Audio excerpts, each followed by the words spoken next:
I ran down the head football coach of our next inductee, wondering if he could offer any insight beyond the touchdowns, the records, and the championship. Anthony Lapani said this young man was the hardest worker at practice every day. The coaches asked a lot of him, maybe too much, but he never complained, and he led by example.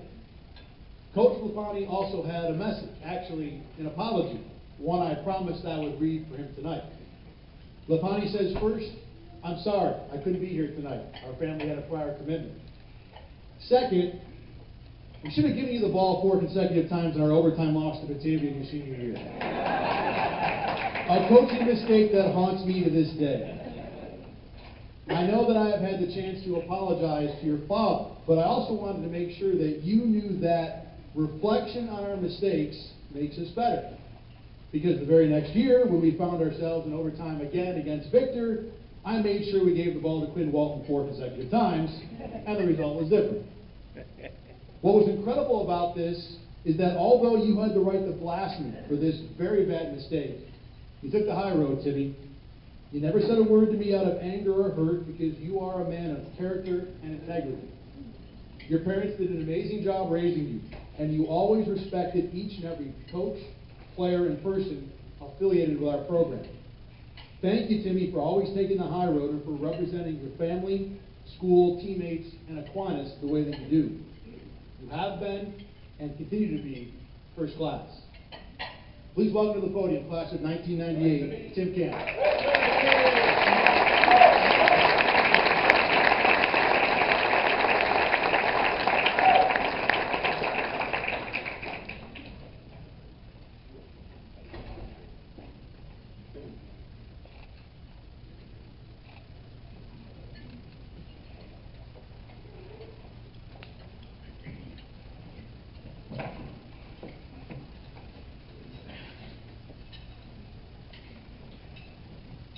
Good evening.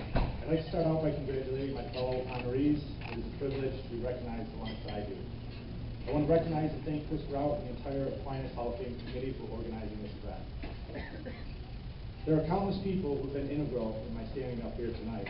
I've had great teachers and coaches throughout my life who have taught me, encouraged me, and motivated me. People who took a special interest in me to make sure I had the tools, skills, and knowledge to be successful in both life and athletics. I've had incredible teammates that I was fortunate enough to play alongside with. Guys like Danny Pincelli, who very much deserves to be up here as well, who demanded the most out of me as a football player. To me, that's what is so great about sports, team sports in particular. You want to play hard and do your best because your teammates are dependent on it. Football especially is such a team game. If the guys in front of me are not blocking and doing their job, I'm not going to get any yards, and I'm not going to score any touchdowns. And Danny's certainly not going to complete any passes. Everyone has a job to do in order to have success. I think this can be, and has been for me, such a valuable lesson, not only in sports, but also in life. As a police officer, I have to be able to rely on my partner, and he has to be able to rely on me to do my job, to make sure we all go home at the end of the night. When I was in the police academy, the instructors would drill this into us that we need to rely on one another to have success. I remember making the connection back then that this is the same as sports. What I do or don't do has a direct effect on other people. I want to thank Aquinas for giving me so much. To me, Aquinas is unique from every other school. The teachers, coaches, administrators all go above and beyond to show you care. To show you that you care. To show us that you care. Sorry. I remember Miss Knapp, my course 3 math teacher, constantly on me. She would make me stay after school every day and do extra math problems. It started to interfere with football practice, and Ms. Knapp made it very clear that academics come first. She did not have to stay after to help me. She did it because she cared and because she wanted to ensure my success. I didn't understand this at the time, but Ms. Knapp represented what Aquinas was all about. I told Joby at his mom's funeral that she was my favorite teacher, as she was. One aspect about Aquinas I didn't really love at the time, but I've since grown to appreciate better, is the discipline instilled throughout my years there. No matter who you are, the expectations are the same for everyone, across the board. A quick example, my senior year during football season, I would always try to push the envelope with my appearance. We were expected to be clean shaven. I knew the rules. I knew I had to be clean shaven every day. But during football season, I tried not to shave on Thursdays and Fridays, so that by the time we had a game on Saturday, I'd have a little scruff on my face and look tough.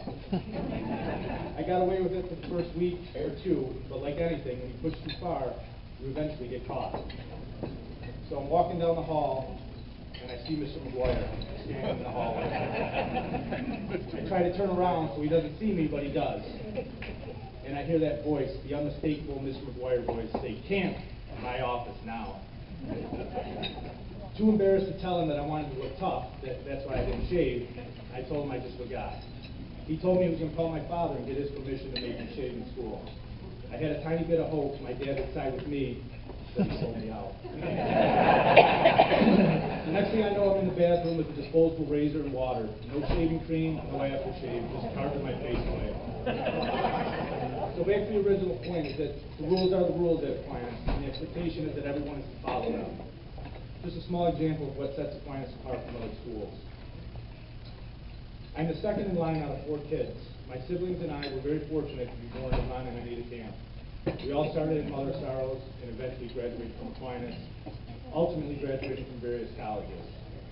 They never pushed us too hard or let us fall too far. They were there to pick us up when we needed it, offer advice when solicited, sometimes when it wasn't, while still allowing us to make decisions on our own to learn and grow from. I remember back to the days of Little League and Pop Warner, with my parents spending every night of the week either at a baseball field or come August 1st to the football field. To say it was a sacrifice is an understatement. They spent summer after summer, year after year, going back and forth between the 4 of us. I can honestly say I don't remember my parents missing a single game, even through college when we traveled to Pennsylvania, New Jersey, Connecticut, and Florida. My parents were always there. They've always done that for us and continue to do so today. Between their 4 children, they have 9 grandchildren, and they nurture, support, and guide in a way that only they can. Whether it's reading a story to my son's 1st grade class, getting someone off the bus, or babysitting for a night out, between the 4 of us, we probably owe you guys somewhere in the millions of dollars in child care. To simply say thank you is not nearly enough. I am who I am today because of the values, morals, and work ethic you instilled in me growing up. You allowed us to choose our own path, encouraged us to be successful in whichever path we chose.